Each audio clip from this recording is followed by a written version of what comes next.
Caracal.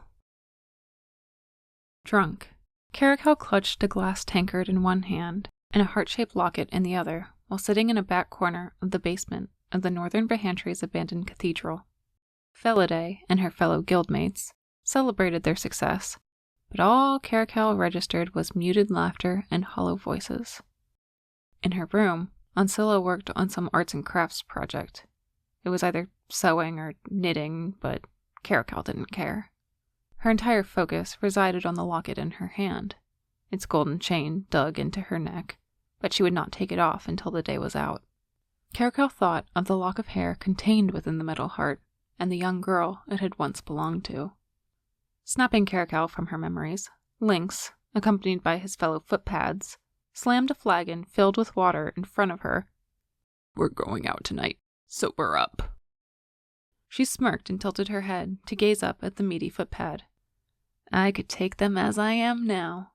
I'll go in whatever state I like." "We're getting the gem to get out of this midden heap. We've had plenty of time to relax and..." Lynx eyed her drink. "Enjoy ourselves since we tracked down those sleeping soldiers." "You think I'm joking? I want to get out of here just as badly. And if I want to keep drinking the piss-poor excuse of moonshine this place offers, then I will, even if it makes me blind." Irritated, he reached for a dagger, which she promptly forced out of his grip and turned on him in an instant. She tossed it clear across the room and nailed it into the center of a casket of ale. Though the knife narrowly missed a couple of guild members along its route, Caracal's attempt at showmanship hadn't looked nearly as impressive as it was. Felidae stared her down, but Caracal had another pest to deal with. Lynx turned his gaze from the knife toward her. "We're leaving at first sundown. Be ready." Caracal drained her tankard as Lynx and the other footpads withdrew from her table. She threw the mug across the floor and hid her locket underneath her tunic. Caracal sent an exhausted glance to Ancilla when they met with Lynx's group that evening. Ancilla pressed her lips together in a hard line and nodded in understanding of her friend's feelings. She was clearly tired of this, too. When work had come for the two of them previously, it was usually to target a single individual. It had always been a systematic, calculated effort. They treated their targets as the people they were, learning their daily movements and schedules, observing their interactions with their closest relations, and noting how they interacted with strangers as they completed mundane tasks. Often, the pair of women would come to learn why someone would want to pay to kill the target. To keep their sense of humanity afterwards, they'd stay to see how the assassination impacted those in the victim's life. They watched the families mourn, the workflow at their jobs change, and the hole left by the victim's absence slowly fill by the lives that remained. Often, the circumstances improved upon the target's death. At least, that was what Caracal told herself. This was slaughter. They treated the soldiers like vermin, killing them indiscriminately. Caracal and Ancilla would never know how their actions impacted the families of the soldiers or other friends and acquaintances in their lives. All those sentiments exchanged with the weary look. And Lynx would never understand their position. His group would pick up the clients that Caracal and Ancilla dropped after they had learned enough about their victim that they refused to carry out the client's orders. But Lynx had no problem killing innocents, so long as he and the other footpads could ambush them on the road. Caracal flexed and curled her fingers impatiently as they waited for Margay to join the group. The stench of alcohol on her breath radiated around her. Lynx didn't comment again, probably because he knew Caracal outmatched him even in her inebriated state. When Margay swaggered over, he too was intoxicated. "How's everybody doing?" he slurred. "The fuck you think you're doing?" Lynx demanded. "If Caracal gets to be drunk, then why not me?" Caracal's expression sobered. "I can still function. We're the most suspicious group I've ever seen. Let's just go." "Margay, you're an idiot!" Iriamot crossed her arms in disapproval. Lynx strode forward, shaking his head. He pointed toward Margay. "If you let any soldiers escape, it's coming out of your earnings." His accusatory finger drifted to Caracal. "Same goes for you." "Fine." The assassin, the lockpick, and the footpads posted along the arid aisle waiting for a band of soldiers. But none came. Caracal speculated Uncilla had warned the lookout she had spared, and he was the reason for the absence of troop movement. She wasn't about to tell the rest of the group her suspicions, but they lingered on her mind. While they waited, the group of 6 played the Drunken Friends charade. They shared humorous tales from previous jobs. Before he sobered up, Margay sang a few verses of "Oh, Here Comes the King," "The Red Maiden," and "A Whisper of Woe." Codcod joined in the songs with his friend and whistled along as Margay finished. Where the night cast off the glow, stroke the string and use the bow, reject the field, never to sow, sail, sail down the river of woe. Keep the vow, do not show, do not boast or brag or crow, for if you do, we'll surely know, and you will sink in the river of woe. Ironic our banner anthem discourages farming, and yet that damn garden is the only reason we're alive right now, Codcod said. An earlier verse also says to eat the dough, but we're fresh out of that as well, Iramote said. Wasn't the song originally written for the Western chapter to draw followers into the Pahantry's ranks? Uncilla asked. Caracal knew Uncilla only asked the question to spark conversation, and that she already knew the answer. Yeah, it was. Iramote ran a hand through her thick, bushy hair. The song's lost its impact. Lynx carved away at his foot's peeling dead skin with his buttocks dagger. What do you mean? Codcod asked. The river of woe in the song refers to the Ruri River.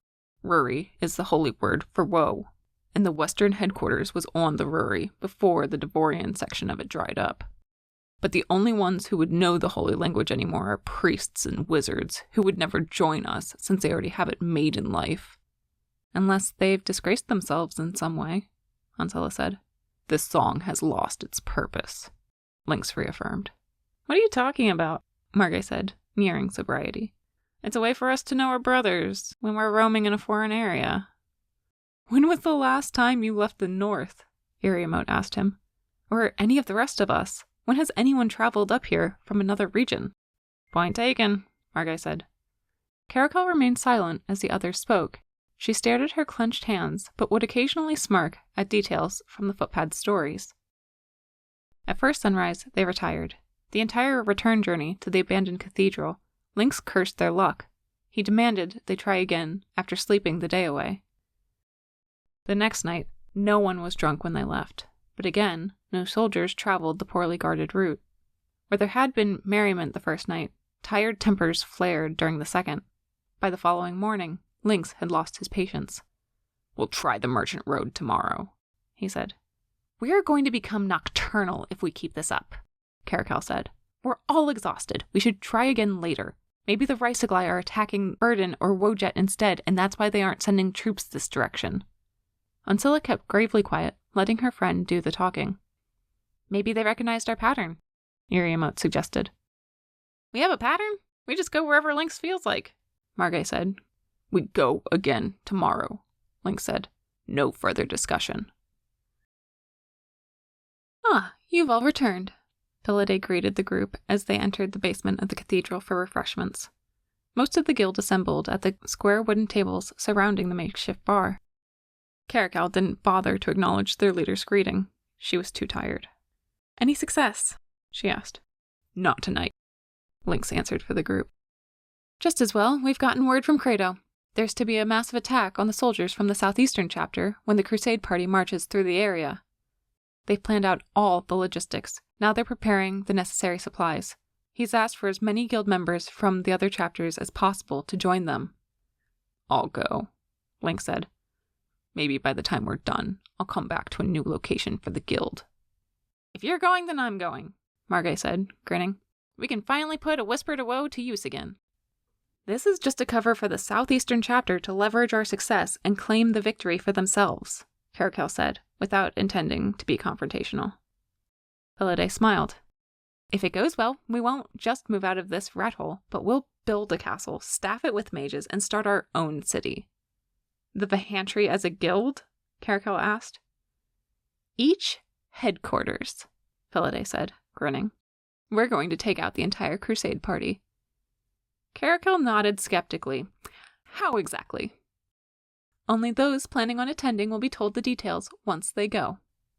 Right, Caracal said, unconvinced.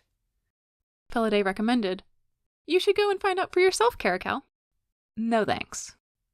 If Felidae was shocked by the refusal, she didn't show it. I thought you might say that. I want to return to our typical workflow. A job every few months or so. Not killing multiple people a night, going out multiple times a week. This is draining. It's that sentiment that keeps us cooped up here. If you carried your weight, we might be out of here already. Sorry it takes time to assassinate people without being caught or linking the deaths back to the guild? Caracal said, irate that Felidae would blame their plight on her.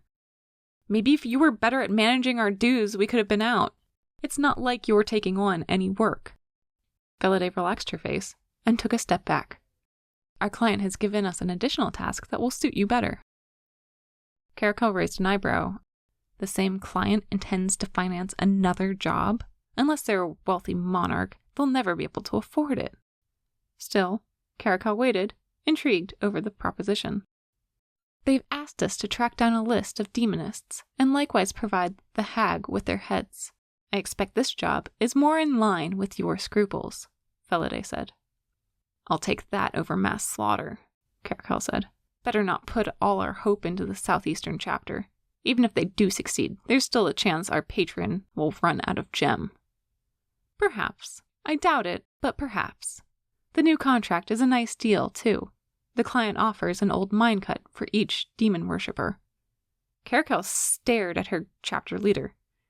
An old minecart was worth 1,000 coins, 4 times as much as the double cuts each soldier's head fetched. An old minecart was usually the going rate for assassinating noble blood. Then again, if a dark warlock protected the demon worshippers, Caracal understood the escalation in the offered gem. With the increase in payment also came the increase in risk. Sold. After the guild meeting, Ancilla and Caracal relaxed on Caracal's cot in her bedroom shared with Iriamote. Ancilla repaired a pair of ripped trousers with deliberate needle strokes. Can I ask you something, personal? Usually, information about guild members' prior lives was hidden away, either because members had wanted to forget about their previous circumstances, or because it was a liability for others to weaponize the sensitive information against them. On her own cot, Iriamote straightened the sheets until she realized the friends wanted privacy.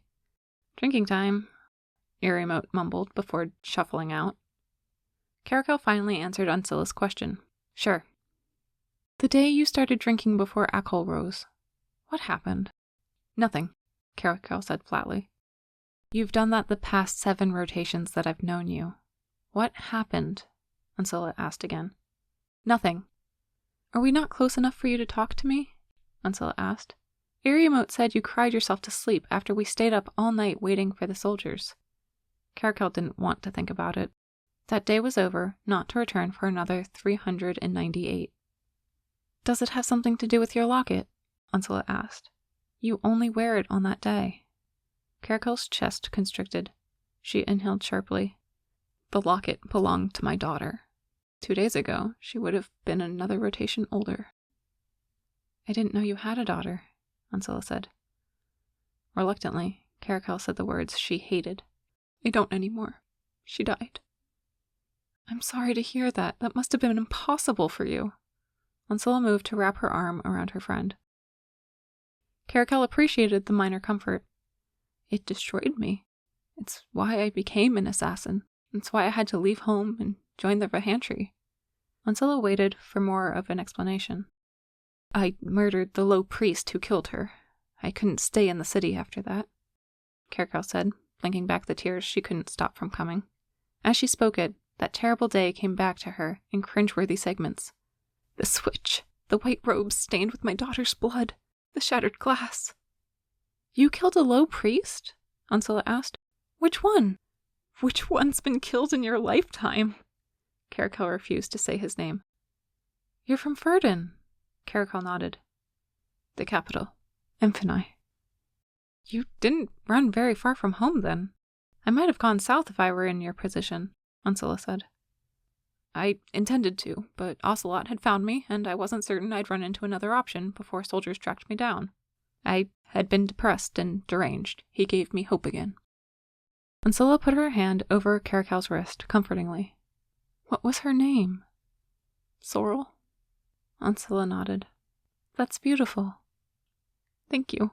She was a beautiful girl. Caracal wiped her eyes. It's your turn now. I told you my story. It's only fair.